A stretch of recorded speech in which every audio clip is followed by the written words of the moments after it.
Gargala söveşi. Sarak söveşinden soň Xiva goşunlary Günorta Türkmenistana ayaklaryny sekmedi.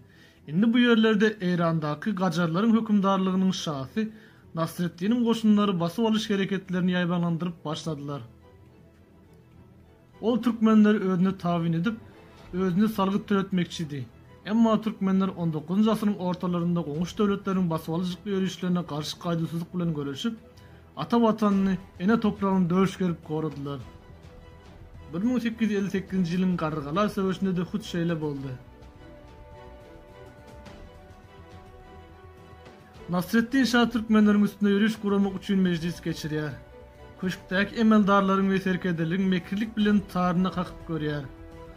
Şol mejlisde Büjnürt velayatynyň häkim Japarul Han türkmenleriň üstünde hary ýörüşe gitmäge taýardygyny ma'lum etdi.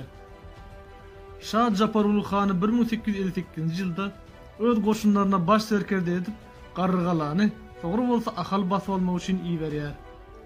Japarul Hanyň goşunlary ençeme gün ýol ýörer, gürgen boýunda düşleýär.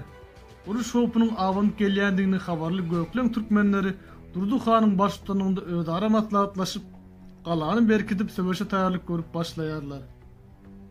Olar goňşulary ahal we Günwatar türkmenlerine çapar ýollap kömege çağırmagy karar edýärler.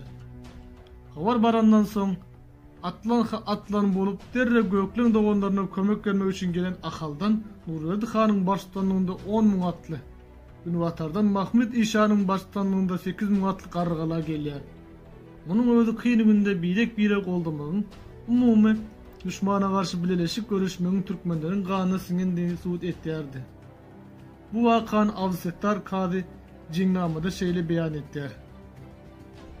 Gördü Gökleň ýyly gerdi gubary, yetip gelen 10 000 çapyk suwary.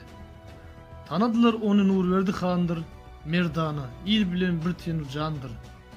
Öňlerinden çykyp aldylar garşy, uly kiçi aýdyp 100 000 alkysy. Ýaşyl donly, eli ýaşyl hasaly, öňünde hak ýady, dili senaly. Mahmud İşan diýirler onuň ismini, gelýär ol baş bolup ýomut ýylyny. Munyň özü türkmenleriň atly ýaraly saýlama edermen ýigitlerine bir tuğun bayragyň astynda jemlenip, düşmanyň öňünden çykmagyna mümkinçilik beripdir.